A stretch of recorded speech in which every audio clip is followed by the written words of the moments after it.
மாணிக்கவாசகர் எத்தனை இடத்துல சிவம் ஆகலான்ற வார்த்தையை பயன்படுத்திருக்காருங்க. சிவமாகலாம் அப்படின்றது எத்தனை இடத்துலன்றது நான் சரியா எண்ணல. உங்களுக்கு தெரிஞ்ச 3 இடங்கள். 3 இடங்களா? என்னென்னங்க ஐயா? அச்சோபதியத்துல வருங்க ஐயா. அடுத்து வந்து கண்டபத்துல வரும். அடுத்தது சிவன் என யானும் தேரினு காண்கணும் ஒரு இடத்துல சொல்லுவாரு. இப்ப நீங்க ஒண்ணு சொல்லிட்டீங்க, இன்னொன்னு கண்டபத்துல வரும். 3 இடத்துல சிவன் நம்மளும் ஆகலான்றத சொல்லியிருப்பாருங்க ஐயா. திருவாசகத்தை அவர் எத்தனை முறை பாடியிருப்பாருன்னு? திருவாசகத்தை அவர் எத்தனை முறை பாடியிருப்பாரு அப்படின்னும் போது, இதுக்கு நம்ம ஒரு சின்ன ஒரு குட்டி ஒரு வரலாறு மட்டும் நம்ம சொல்லிடுறோம். இறைவனை குருவா தான் முதல்ல வந்து அவர் ஏற்றுக்கொள்கிறார். அந்த கதைகள் நம்ம வந்து சுருக்கமா சொல்றதுனால நிறைய வந்து பரியா மாத்தி அதுக்கப்புறம் வரும்போது இறைவனை அடையக்கூடிய விதமா இறைவன் சொல்லுவாரு, நீங்க தலங்கள் தோறும் சென்று ஊர்கள் தோறும் சென்று திருப்பி நீங்க என்ன வந்து பாத்தீங்கன்னா சரணடையக்கூடிய ஒரு நிலை வேண்டும் அப்படின்னு சொல்லிட்டு இறைவன் சொல்லுவாரு.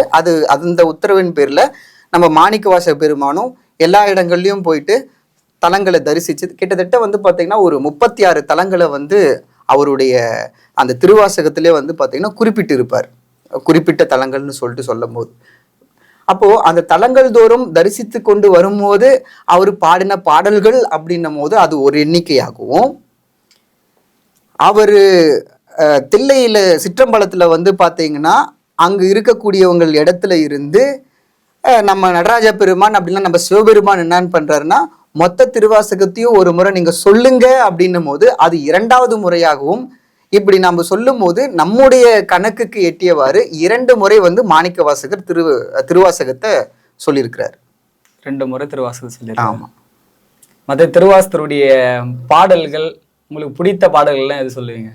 திருவாசகத்துல பாத்தீங்கன்னா ஆரம்பமே வந்து பாத்தீங்கன்னா சிவபுராணத்தை சொல்லியிருப்பாரு.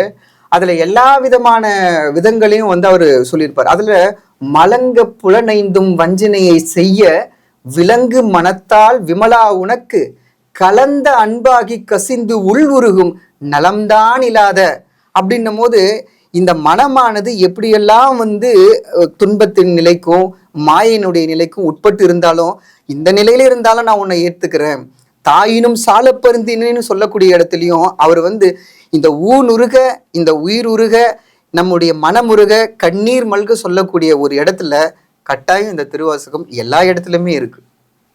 சரியா. சைவ சமயத்துக்கும் மற்ற சமயத்துக்கு அப்படி என்ன வேறுபாடு இருக்கு? சைவ சமயத்திற்கும் மற்ற சமயத்திற்கும் வேறுபாடுகள் அப்படின்னும் போது